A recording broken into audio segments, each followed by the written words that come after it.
admin untuk ini kita masuknya call center 123 ya. Teknik elektro Mbak. Teknik Teknik elektro. Pada tidur. Jam-jam pada tidur gitu kan. Oh. Halo Sobat Perumas Muda, kembali lagi di TTS Think, Talk, and Share, di mana podcast kali ini akan membahas seputar dunia kehumasan bersama akademisi maupun praktisi yang ada di instansi maupun korporasi. Bersama saya Aldila Eviana, dan tentunya saya nggak sendirian karena saya ditemani oleh orang yang spesial nih, keren banget. Ada Mas Fatur. Halo Mas Fatur. Apa kabar Mbak Dila? Baik, sehat Mas? Alhamdulillah. Makin seger nih kayaknya kelihatannya nih. Terima kasih. Terakhir kita ketemu kapan ya Mas? Kayaknya terakhir bulan lalu ya. Bulan Mbak, lalu ya, tapi kelihatannya beda banget nih, makin cerah yang penting gitu. bahagia, Yang di penting tengah bahagia, pandemi yang benar. semakin tidak terkontrol. Iya betul banget. Yang penting kita udah sesuai protokol, menjalankan protokol, dan yang penting selalu cuci tangan. Cuci tangan Dan jaga jangan lupa. kesehatan. Betul sekali. banget. Nah ngomong-ngomong nih Sobat Perumas, Mas Fatur ini adalah PR atau humas di PLN, betul ya Mas Fatur? Iya. Gimana Mas? Boleh diceritakan dulu sama teman-teman di sini, Mas Fatur ini di humas PLN ini sebagai apa? Ya, kalau saya kebetulan di UP2D ya Mbak, PLN itu memang ada banyak unitnya di Indonesia. Nah, kebetulan kami di unit pelaksana pengatur distribusi yang ada di Jateng dan DIY begitu. Nah, humas di kami memang tentu saja menginduk kepada PLN unit yang ada di Jatingaleh, dan tentunya juga kami selalu berkoordinasi dengan corporate communication kami yang ada di PLN pusat begitu. Oh, berarti beda ya Mas ya. Kalau di pusat itu adanya Korkom, kalau Ya. di kantornya Mas Fatur ini sebutannya apa tuh? Kalau di kantor saya kebetulan sebutannya humas, Oh, humas PIC aja. kehumasan. Oh gitu. Ya, karena memang kalau di unit kecil seperti kami memang nggak ada atau belum ada formasi khusus yang untuk jabatan humas begitu. Namun di sisi lain kebutuhan masyarakat tuh semakin tinggi gitu ya, dimana sekarang komplain listrik nih itu juga memang harus tertangani dengan baik itu melalui media WA, Instagram ataupun melalui website, sehingga kami memang dituntut untuk selalu bisa menginformasikan hal-hal terbaru terkait dengan hal-hal yang terjadi di perusahaan seperti itu. Nah kan ngomongin nih Mas Fatur, ngomongin tadi kan berkaitan sama komplain-komplain. Apalagi kan masyarakat atau pengguna listrik, pasti kan seluruh Indonesia pasti menggunakan listrik, apalagi di Semarang ya. Iya. Nah bagaimana sih cara humas di kantornya Mas Fatur ini untuk menangani hal tersebut, apalagi kan kalau itu bisa dimasukkan ke dalam krisis ya ibaratnya. Iya. Seperti itu. Nah bagaimana sih strategi-strategi apa yang dilakukan Mas Fatur seperti itu?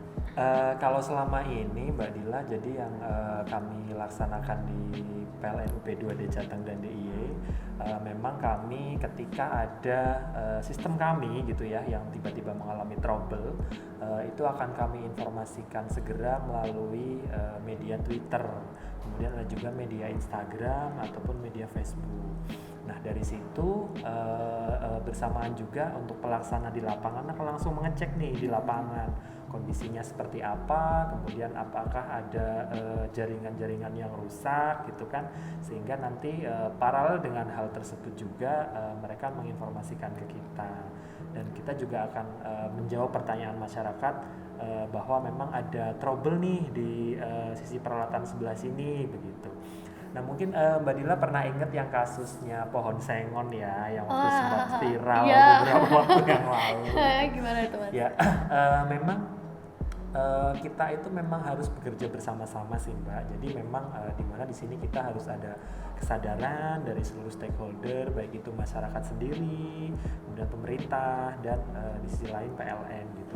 Karena memang banyak jaringan-jaringan kami yang memang melewati daerah-daerah yang bersentuhan dengan pohon gitu. Nah, yang menjadi dilema bagi kami adalah ketika pohon itu ternyata pohonnya berbuah gitu ya. Wah, Atau atau berbuah lebat Iya. dan orangnya atau yang punya itu menjadi penghasilan utama. Oh, Nah, benar hal-hal banget. seperti itu yang sangat harus disikapi dengan bijak dan kita juga harus lebih concern ya terhadap hal-hal tersebut, bahwa memang kepedulian semua pihak memang sangat berpengaruh sih. Iya benar banget, berarti cara Mas Fatur untuk menangani hal itu pertama menginformasikan melalui sosial media ya? Iya. Berarti lebih aktif ke Twitter ya Mas? Kalau kita sekarang paralel juga sih, Paralel. Instagram juga aktif, kemudian di Facebook juga aktif. Juga aktif, berarti semua sosial media juga aktif Iya. ya? Karena kan sosial media juga dari berbagai kalangan juga Iya, ya? karena sekarang kan sudah zamannya ya Mbak, Oh. sudah eranya semua itu orang itu lebih berani ngomong di sosial media gitu Betul daripada banget. mungkin telepon langsung ke Iya. kantor seperti itu.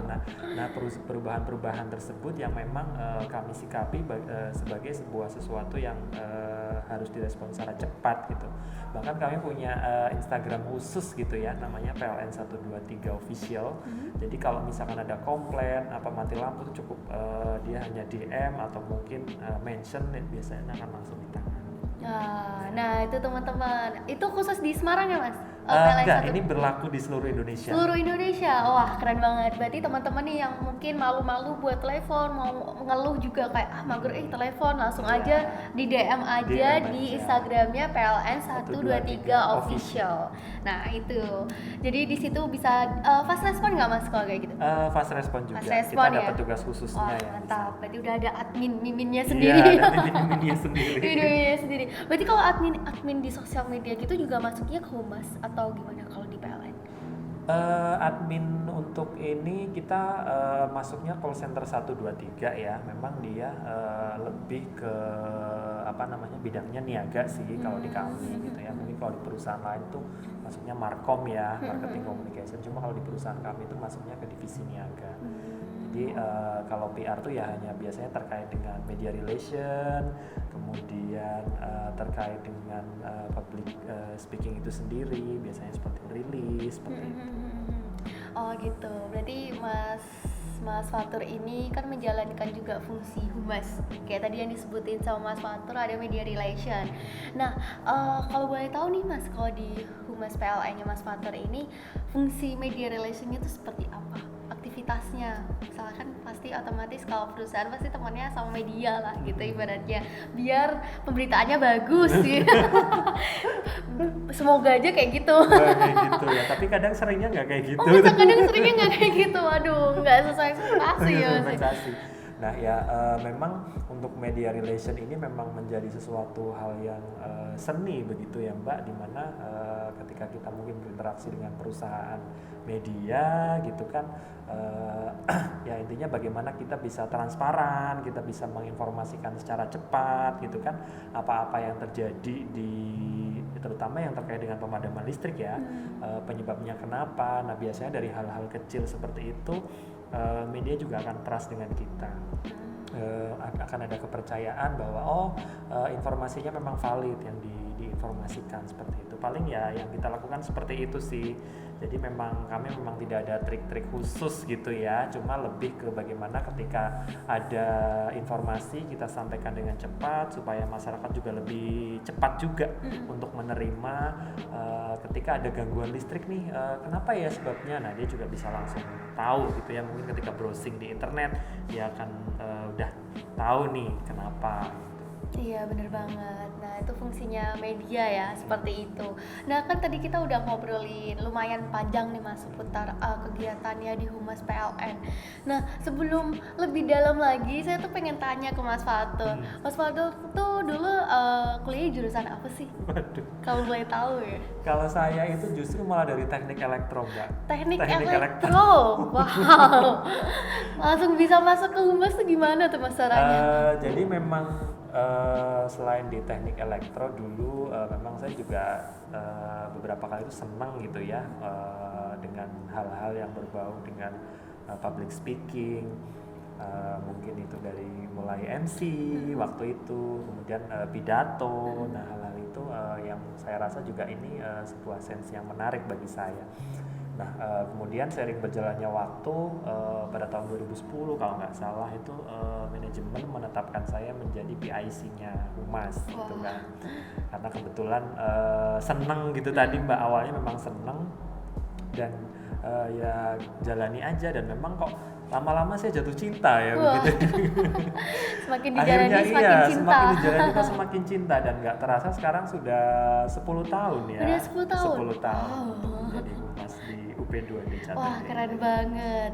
Lah, ternyata Mas Fatur ini udah 10 tahun loh, Sobat Perumas Muda, udah join di PLN sendiri itu. Nah, kan pasti dari awal masuknya Mas Fatur sampai 10 tahun ini itu kan pasti perjalanannya panjang banget. Banyak banget kejadian-kejadian yang mungkin tidak terduga lah saat bekerja gitu.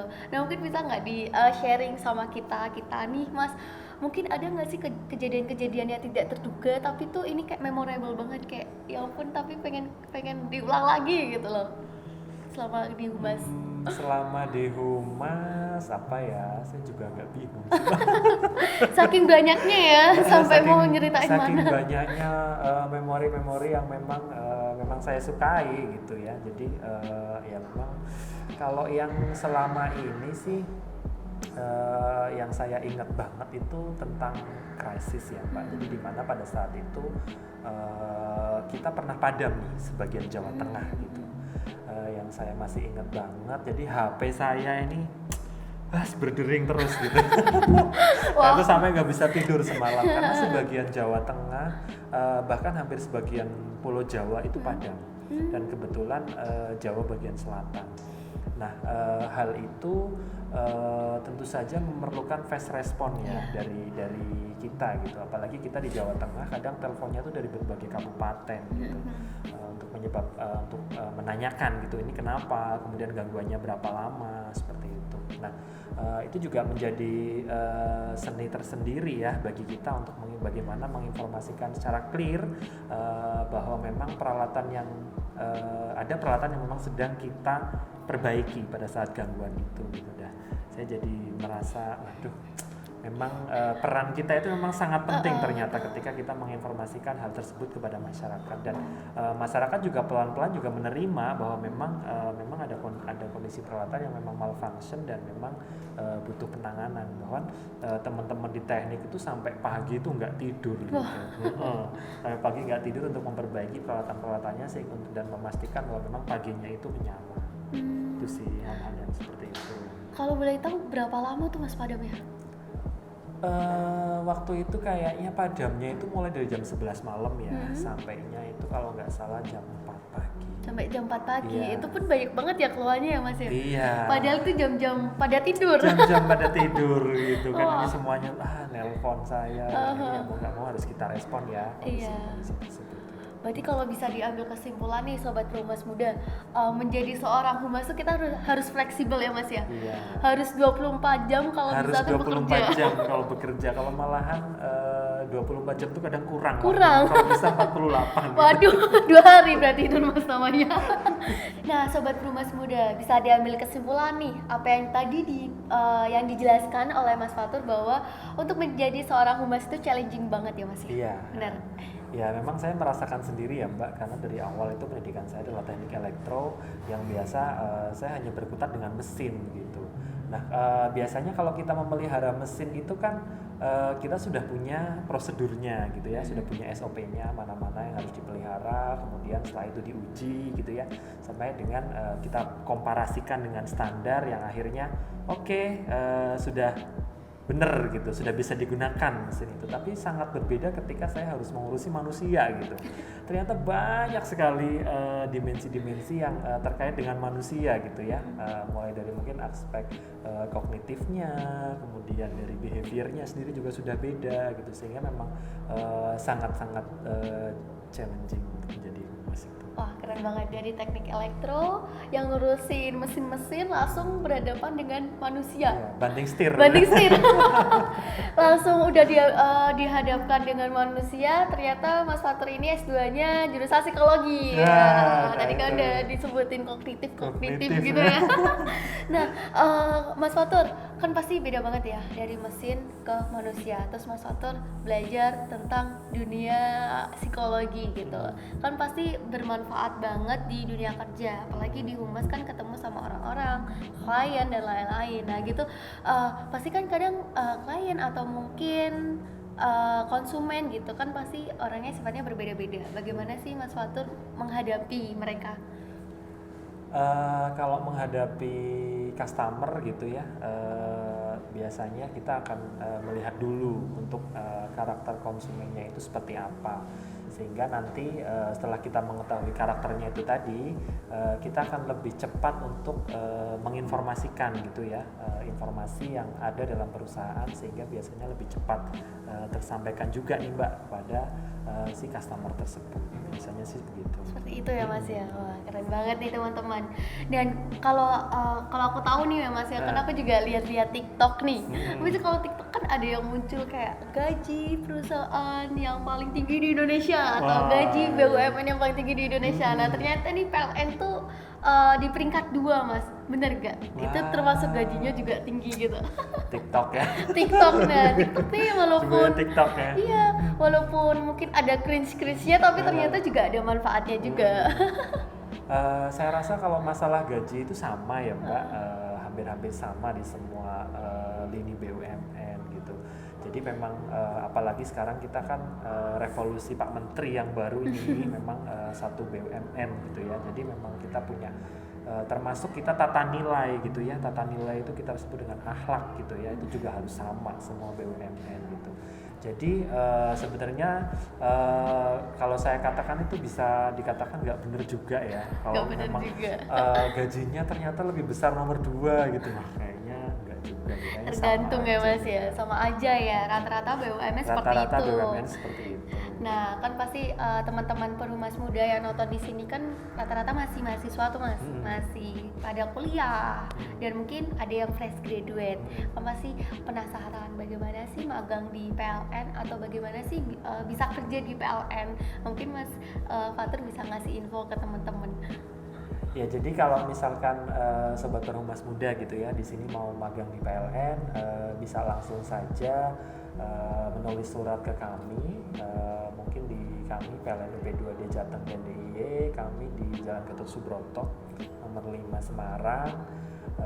Bisa juga lewat kantor wilayah kami yang ada di Jatingaleh gitu ya, Jalan Topo Umar nomor 47 Semarang juga bisa. Nah biasanya kalau misalkan untuk rekrutmen memang ada 2 sistem ya, jadi rekrutmen terbuka sama direct shopping.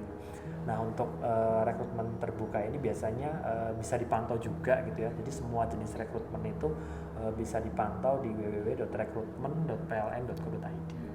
Nah di situ akan ada lowongan apa, nah di situ akan terpantau gitu ya, jadi akan update juga ada lowongan, kemudian posisinya seperti apa akan terupdate di situ. Wah, lumayan nih, infonya bermanfaat banget nih buat saya. Saya juga nanti bentar lagi udah mau lulus kan, lumayan nih dapat info buat teman-teman juga, siapa tahu berminat untuk magang, pengen tahu langsung dunia PLN itu seperti apa, listrik dan lain-lain, bisa di situ ya Mas ya, di webnya itu. Nah, Mas Fatur, kan tadi kita udah ngobrol panjang, terus Mas Fatur kan pasti dari humas, dari belajar psikologi, kan pasti kalau di humas sendiri itu kan di perusahaan-perusahaan tertentu kan pasti kita harus memperdalam tentang perusahaan itu. Misalnya di PLN kita harus memahami tentang listrik dan lain-lain, atau mungkin di di perminyakan kita harus paham tentang minyak, apalagi walaupun kita backgroundnya tuh tidak di situ. Nah, bagaimana sih Mas kita bisa paham seluk-beluk perusahaan itu? Mungkin kalau menurut saya itu memang kita itu nggak harus ini ya Mbak, nggak harus kita itu ngerti detail gitu ya, yang penting kita paham konsepnya gitu kan.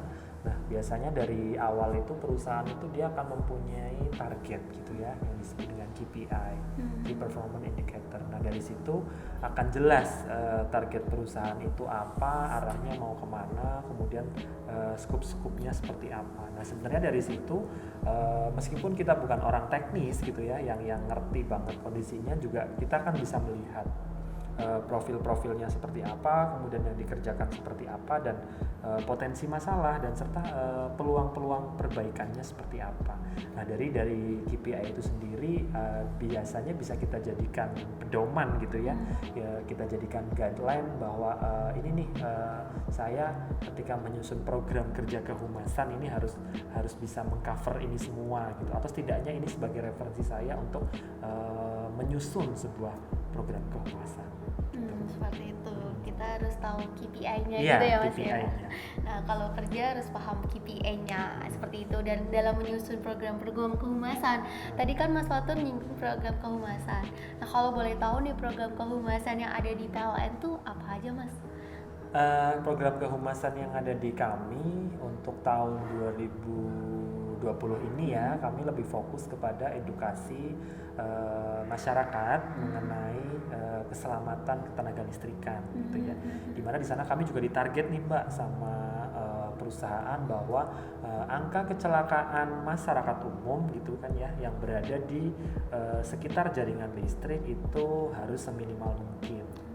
Jadi memang kita mengedukasi selalu masyarakat supaya tolong dong jangan deket-deket dengan jaringan listrik gitu, karena memang itu tuh bahaya loh gitu. Nah, kami berusaha selalu menginformasikan itu supaya yaitu tadi tidak ada korban gitu ya, tidak ada korban masyarakat umum yang berada di sekitar jaringan, mungkin karena dia tidak tahu gitu kan, terus akhirnya dia melakukan hal-hal yang unsafe action itu tadi, hal-hal yang sangat membahayakan keselamatan dirinya. Nah, itu kami tidak mau gitu.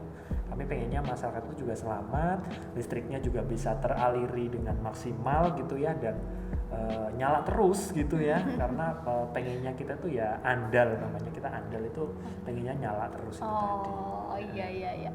Nah, kalau ngomongin tadi kan Mas Fatur bilang mau edukasi ke masyarakat, kan pasti kalau mengedukasikan tidak hanya ayo dong jangan deket-deket listrik bahaya, kan nggak mungkin seperti itu ya, apalagi kan masyarakat Indonesia atau masyarakat Semarang kalau hanya diingetin kan susah gitu ya, udah pasti. Nah, itu bagaimana Mas strateginya, kan nggak hanya ngingetin, mungkin via apa, atau mungkin ada pendekatan khusus atau bagaimana?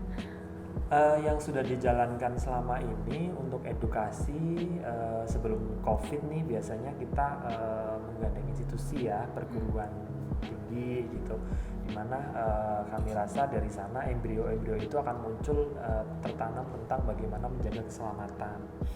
Kemudian ada juga beberapa perguruan tinggi yang sudah menyusun mata kuliah mengenai keselamatan tenaga listrikan atau keselamatan dan kesehatan kerja.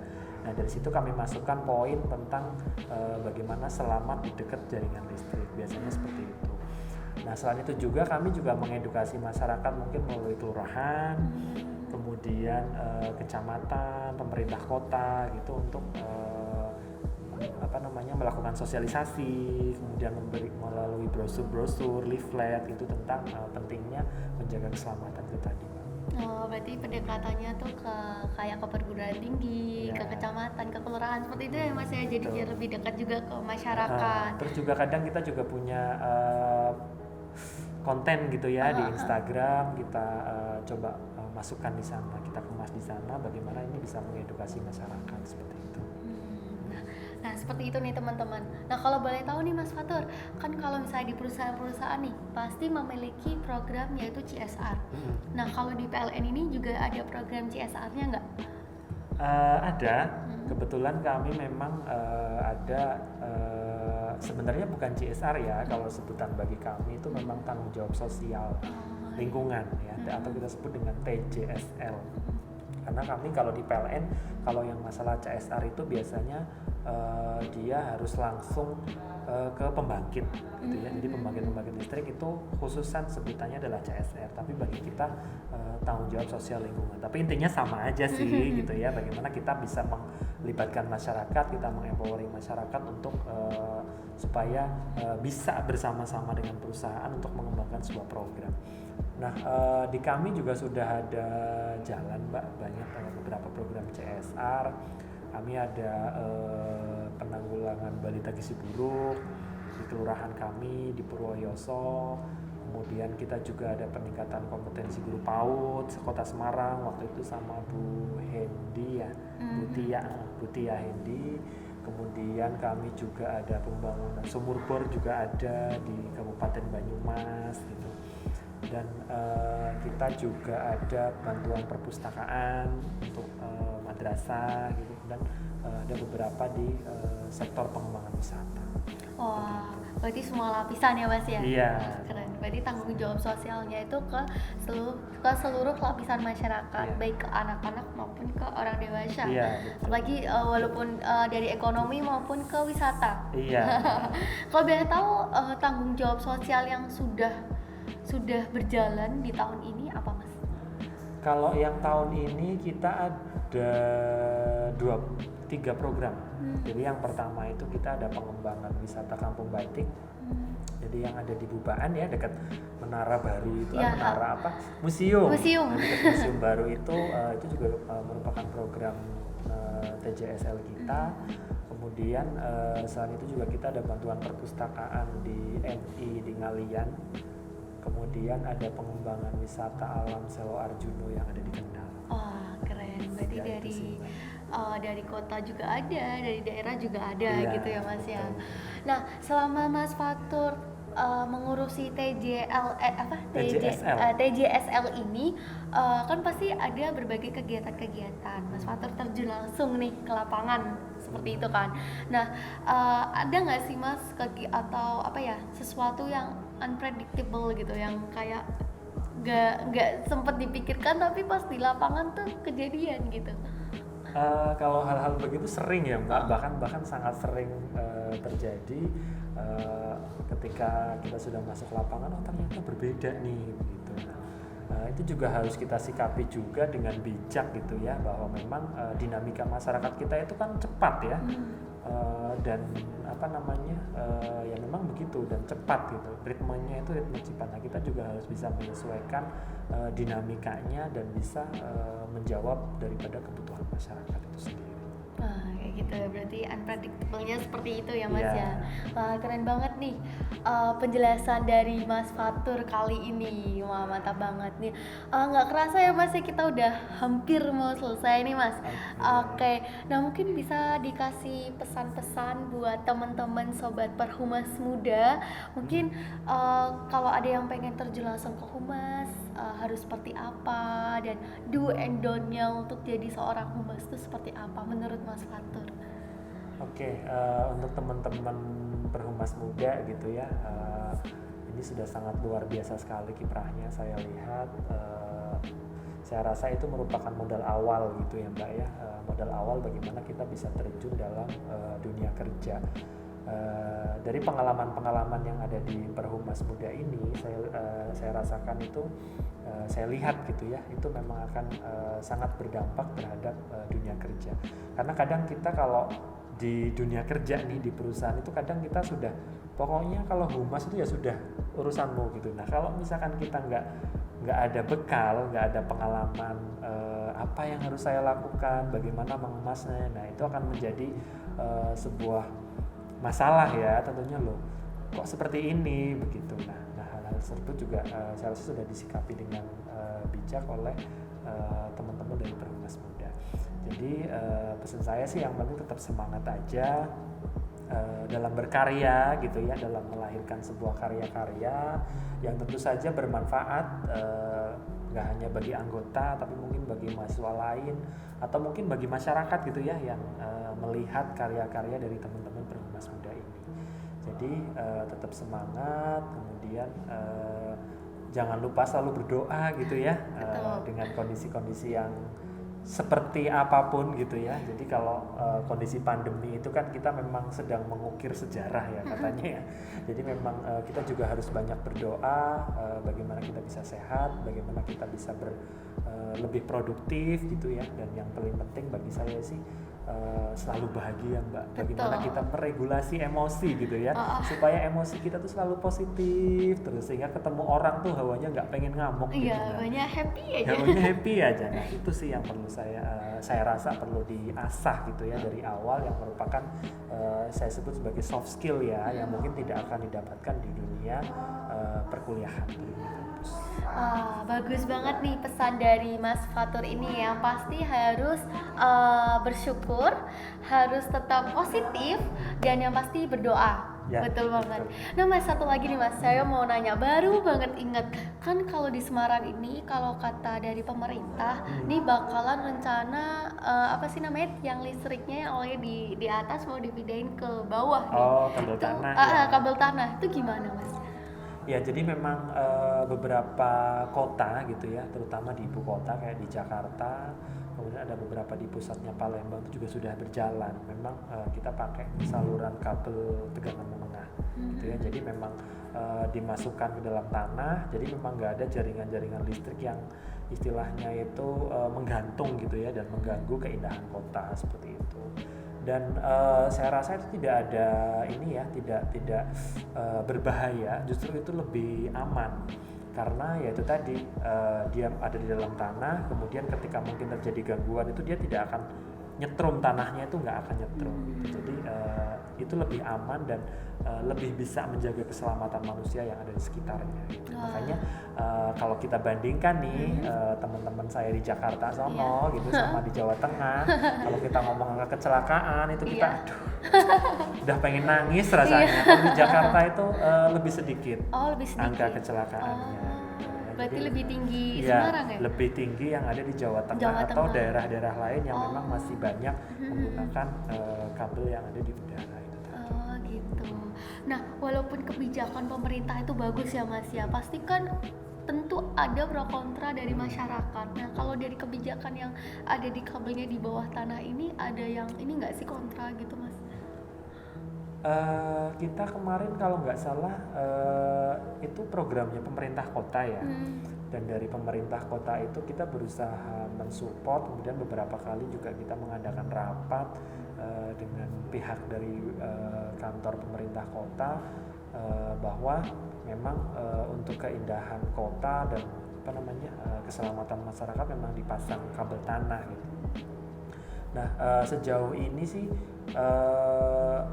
upaya masyarakat positif ya, karena memang beberapa case